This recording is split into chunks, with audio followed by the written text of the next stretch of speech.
Praise the lord.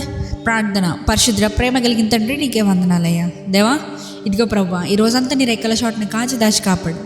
ఏ తెగులు మమ్మల్ని అంటకుండా సమీపించకుండా నీ రెక్కల చోట మమ్మల్ని కప్పిన రీతిని బట్టి నీకే కోట్లాది వందనాలయ్యా. దేవా, ఈరోజు మేము ఎక్కడికి వెళ్ళినప్పటికీ, ఎక్కడి నుంచి వచ్చినప్పటికీ మా రాకపోకలు ఎందుకు సహాయం చేసావు, నీకే వందనాలు ప్రభువా. నాకు తెలిసి తెలియక చేసిన ప్రతి మిస్టేక్ గురించి ప్రార్థిస్తున్నామయ్యా. మేము చేసిన తప్పిదాల గురించి ప్రార్థిస్తున్నాం ప్రభువా. పరిశుద్ధాత్మదేవ, నీవే మా లోనికి వచ్చి ఉచ్చరింపసక్యము కానీ మూలికలతో కూడిన ప్రార్థన మాకు నేర్పించాయా. మా జీవితంలో మేము చేసిన ప్రతి మిస్టేక్ని మరలా మేము రిపీట్ చేయకుండా ప్రభువా మాకు తెలివిని దయచేయండి, మంచి విజ్డమ్ని దయచేయండి, మంచి నాలెడ్జ్ని దయచేయండి ప్రభువా. దేవా, ఈ ప్రార్థనలు ఏకీపిస్తున్న ప్రతి ఒక్కరి గురించి ప్రార్థిస్తున్నామయ్యా. ప్రతి సహోదరుని గురించి ప్రార్థిస్తున్నాం ప్రభువా. వారి స్థితిగతులు మాకు తెలియదు కానీ నీవు ఎరుగున్న దేవుడవయ్యా. వారి జీవితంలో ఎటువంటి శ్రమలున్నా, ఎటువంటి ఇబ్బందులు ఉన్నా, ఎటువంటి స్ట్రగుల్స్ ఉన్నా నీవే తీర్చమని అడుగుతున్నామయ్యా. దేవా, వారి జీవితంలో ఉన్న ప్రతి ఫైనాన్షియల్ ప్రాబ్లమ్స్ని కొట్టివేయండి అయ్యా.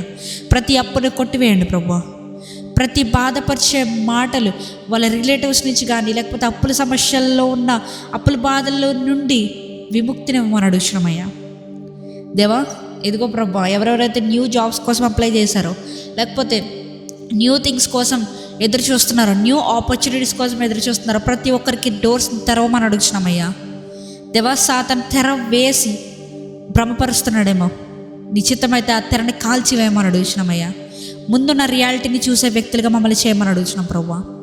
దేవా, ఇదిగో అయ్యా, ఈ రాత్రికాల సమయంలో మేము పండుకొచ్చుడుగా ఏ విధమైనటువంటి చీకటి శక్తుల ప్రభావాలు మమ్మల్ని అంటకుండా నీవే నీ రెక్కల చోట మమ్మల్ని కప్పమని నజరేయుడైన యేసుక్రీస్తు నామములో అడిగి వేడుకొచ్చున్నాం మా పరలోకపు తండ్రి. ఆమేన్.